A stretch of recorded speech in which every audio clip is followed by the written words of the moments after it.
It was the best of streetcar stops. It was the worst of streetcar stops. Good morning, Toronto. I'm currently here at the Queens Quay Ferry Dock Station, approximately 500 meters south of Union Station. It's unique being one of THC's only grade separated streetcar stops, and it's nice in so ways. Beautiful water styling, it's a little pedestrian crossroad there, and a little crane over there. I'm also at the Queensway and Parkside Drive, the TEC's other grade separated streetcar stop. It is. What the fuck?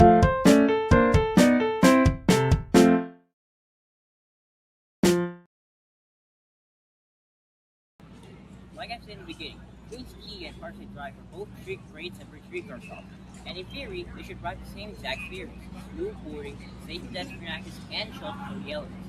But in practice, they couldn't be any more different. Before Queens Quay Station ever existed, Toronto had a very different ferry streetcar, a temporary route designed to connect downtown to the ferry docks, while construction continued over the Union Station Viaduct. Service on the original route began on May 22, 1926, running south from Queen on Bay over a temporary railway bridge and to a private right-of-way on the ferry loop, just south of where Queens Quay Station would be today. Streetcars would return along the same route. The ferry streetcar would eventually be merged with the Bay and DuPont streetcars and extend to a dual loop at Queens Quay and Grove. The original streetcar line traveled with one from far different from what we see today. In the 1920s, the area was essentially an industrial wasteland, abandoned lots, derelict piers, and the railway routes that dominated the shoreline. The temporary streetcar bridge even carried road traffic, making the operation more of a makeshift hybrid feature, designed less for country and more to simply maintain a link between the city and the ferries. Unfortunately, or maybe fortunately for us, the one-front streetcar disappeared in the 1960s and shut down along with many other lines to try to phase out the entire streetcar system. The Bay line to the ferry docks was abandoned since the loops tore up, and for nearly 2 decades, the waterfront was left without rails, stranded between the Gardner and the railway lines. So what changed? Well, the original ferry streetcar line was torn up. How do we have Queens Quay Station today? Well, after the Gardner Express pulled up in the 1960s, the waterfront began to deindustrialize. The city saw an opportunity. This land could be redeveloped for people instead of factories. Visions like Harbour City and Metro Centre imagined overhauling the waterfront and even building new islands in Lake Ontario. While those meta projects never came to pass, the 1970s brought more modest and realistic plans, and with them, the idea for a waterfront LRT. A streetcar with its own private right-of-way running from Mimico to Union, an anchor to redevelopment. The plan eventually boiled down to the Harbourfront LRT, just from Spadina to Union. Harbourfront LRT opened on June 22, 1990, given the route number 604 with 600 series number, given to rapid transit and subways instead of its typical 500 series number given to streetcars. The TTC did this because they wanted Torontonians to see the new line as not only as a part of the subway network, they even gave it a separate color on maps, but also as the start of a true waterfront LRT network, stretching from Mimico to the west to Portlands in the east. Of course, in real life, it ran CLRVs and even the old PCCs, and looked like a streetcar. It was basically a toy train, maybe in a white elephant, but the numbering was a deliberate spin. By the 1997s, the 310s faded, and it was renumbered as the 500 series as part of the 510 Spadina, and eventually became the 509 Harbourfront after track was laid between Bathurst and Spadina. But the real gem of the Harbourfront project was Queens Quay Station. Tucked beneath Bay Street, it was built as a subway station for streetcars, the only true station on the line. Its purpose was simple: link streetcars directly to the ferry docks and the new waterfront developments. There are 2 side platforms that could fit 2 CLRVs or 1 flexi outlook today, with a crossing at the south end and a little crane for decoration, because nothing says world-class transit like a random little crane bolted to the ground. The platform also uses a free-tone water tile design, white at the top shaded through blue-green to deep blue at the bottom. Station names were sandblasted in the middle section, with Queens Quay in a large universe, unfortunately not Toronto subway font, and ferry docks below in a smaller type.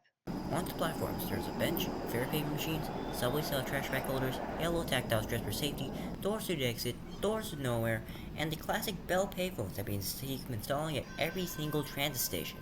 Side note, why do we keep installing these bell payphones? Even the new Eglinton crosstown has them. Between the platforms, there are some pretty useless light posts. Overhead, they were fluorescent lights, but they have since been replaced with brighter LEDs. The station is served by 3 routes as of 2025, the 509 Harbourfront, the 510 Spadina, and the nightly 310 Spadina. Stairs from the northbound platform popped you onto Bay Street, while the southbound platform connected to the office tower at 20 Bay. There was even an elevator to the southbound platform, even though streetcars serving it weren't wheelchair accessible and wouldn't be for another 2 decades. It was fancy and ambitious. For a moment, the TC even planned a tunnel directly from the platforms to the Marble Castle Hotel and the ferry terminal. That deal fell apart. And when the 6th floor harbourfront opened in 1990, the station itself wasn't even ready. Riders had to use a temporary service dock for almost a year until Queens Quay Station officially opened on May 17, 1991. In the future, Queens Quay Station will be part of the Waterfront East LRT, connecting Union and East Bayfront and upcoming developments at the Portlands. This expansion will feature new Y junction just south of the station and possible platform extensions to be able to handle more service. Okay, enough fancy telling to the very nostalgic. Let's get real grimy. Smash up the Parkside Drive. Streetcars began serving the area where Parkside Drive stopped today around the year 1892. The Toronto Mimico and Electric Air Railway, or the TNMER for short, opened the line from Ronsdale's terminal to the Humber River, running right down Lakeshore Road. It was called the Mimico River. That is right, before the Queensway existed. A year later, this line was extended to the west to the Mimico Creek, then Kipling, and all the way to the Etobicoke Creek in 1895. By 1905, the Mimico line actually went as far as Huron-Ontario's Creek in Mississauga, and the year later, it reached the Credit River and Port Credit. Yes, Port Credit used to have direct streetcar service to downtown Toronto. In 1904, the TNMER merged with the Toronto and York Radio Railway, or TNYRR for short. But then the real shift came in 1922, when the TDC took over. That year, the King Streetcar was sent to the Humber. Then, in 1923, the Sunnyside Streetcar was introduced, only to be cut a year later. The TDC was experimenting with loops and routes constantly. By 1928, a Lakeshore Streetcar was introduced, running from Long Branch to Church Street downtown. By the 1930s, service changes brought us Parkside Loop, which split the line. Lakeshore cars would run east, and Long Branch cars would run west. In 1939, the Sunnyside Streetcar even came back, terminating at Parkside Loop. Then, the 1940s saw Long Branch temporarily extend as far as the Small Arms plant in Mississauga to serve the wartime industry, and then cut back in 1945. In the 1950s, a problem arrived. Lakeshore Boulevard, where the streetcar still ran mixed traffic, was jammed by car traffic to the point of uselessness. When the Gardner Expressway was planned, engineers and planners knew Lakeshore could not carry both heavy car traffic and reliable streetcar service. The TC faced a choice: either abandon streetcar service in the West End or build a completely new corridor that would allow their operation to survive in the automobile era. The planners, engineers, and the TDC chose the latter. In 1957, the TDC abandoned Parkside Loop and shifted service onto a new road, the Queensway. The road was built with streetcar right-of-ways from day one, which was unusual in Toronto in the 1950s. This right-of-way wasn't fancy. It had no subway-style stations, no elaborate shelters, no decorative tiling, but it was functional. Streetcars should accelerate, stop side platforms, and keep moving, all while the traffic roared on either side. Grass medians or green track added in sections, helping to visually separate the tracks and reduce noise, giving the corridor a hint of light rail elegance, even before LRT was a concept in Toronto planning documents. There are 6 stops located along the streetcar region. Humber Loop, where the 501 Queen and 507 Long Branch streetcars currently terminate. South Kingsway, which is one of my favorite streetcar stops, looks European, not design European though. Windermere Avenue, Ellis Avenue, and Colburn Lodge Drive, and our stop in hand, Parkside Drive. Go back to the stop in hand. Why is Parkside Drive and Queensway and Outer Bridge grade separate at all? While there aren't any specific planning documents online on this exact problem, looking at maps and traffic patterns, Parkside Drive is a major north-south artery that was one of the cars from Bloor Street and Highpark to the Gardner Expressway and vice versa. Although we really need to change this is a residential street. By the time the Queensway corridor was built in the 1950s, engineers probably knew that the whole surface intersection at the Queensway Parkside Drive constantly clashed with heavy car traffic trying to get onto and off the garden. The solution was to lift the Queensway up and over the roadway. That way, cars could pass beneath without interfering. This came with another issue. Streetcars still needed to serve Parkside Drive. It's still a major arterial, major access to transport, community, and the nearby highpark. And what becomes future transport for the 80A of Queensway bus that would run on Parkside Drive. The TC's answer was a compromise that still proves popular today. Elevate the stop on the same bridge. Parkside Drive has 2 side platforms, just like Queens Quay, perched directly on top of the bridge over Parkside Drive. Almost the entire station is made from concrete and metal. each platform is narrow but long enough to fit 2 CLRVs and 1 flexi outlook. Look good to go by. On the platforms, you'll find basic shelters and benches, standard TDC signposts, route numbers, and trash bins. Basically what you expect to see at a typical bus stop. Nothing fancy. Access to the stop is available via a staircase at the east end of each platform that links it down to Parkside Drive below. There are no elevators, ramps, or any form of accessibility, and are no plans for accessibility in the future.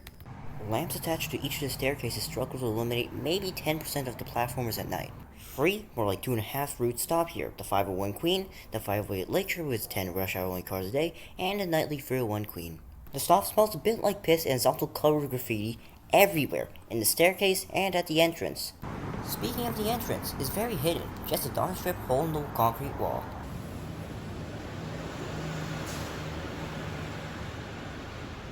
In short, Parkside Drive is a bare bones, exposed, and utilitarian. It works, it survives, but it's a far cry from the ambitious and decorative feel of Queens Quay, where Queens Quay was built like a subway station, with tiling, PA system, elevators for amenities. Parkside Drive is just built like a bus stop, just a bridge with minimal comfort and zero frills, serving streetcars instead. There seems to be no future plans for the stop in the future. Like I said, no accessibility changes to the stop, no major renovations, no major route changes. It seems more likely that the TC would rather end service here instead of renovate, just to make that their goal of making the entire service transit network AODA compliant to meet their 2025 goal. Queens Quay was built in the 1990s as part of a redevelopment vision meant to signal the waterfront's rebirth. The TC and city planners poured resources into making it feel like a subway station, with tiling, elevators, lighting, and even decorative cranes. A statement that transit here mattered. Parkside Drive, by contrast, was built in the 1950s as a survival solution. The queensway right-of-way had to keep streetcars moving above a growing automobile traffic. It was designed more as a bus stop on a highway. Engineers prioritized functional reforms, concrete platforms, mineral shelters, and a bridge over the oilway. It works, but it was never meant to impress. So, when you sit here, Jamie Bell Playground in the background, it's easy to see. One stop is ambition incarnate, while the other is pragmatism incarnate. Both exist to move people, but the story each tells about tomorrow's transit priorities couldn't be more different. And that's exactly why you should care about Parkside Drive. It may be stark and bare bones, but it keeps streetcars moving above traffic, connects riders to the West End, Queensway Quarter, and High Park, and supports the surrounding community. Yet, unless it becomes accessible, Parkside Drive faces real pressure on Ontario's accessibility laws. It's not about tomorrow or next week, but the longer it remains unchanged, the more its future is in question. The stakes are simple: either invest in upgrades, or risk cutting off an entire community and cutting off the people of Toronto's best part. Thank you for watching.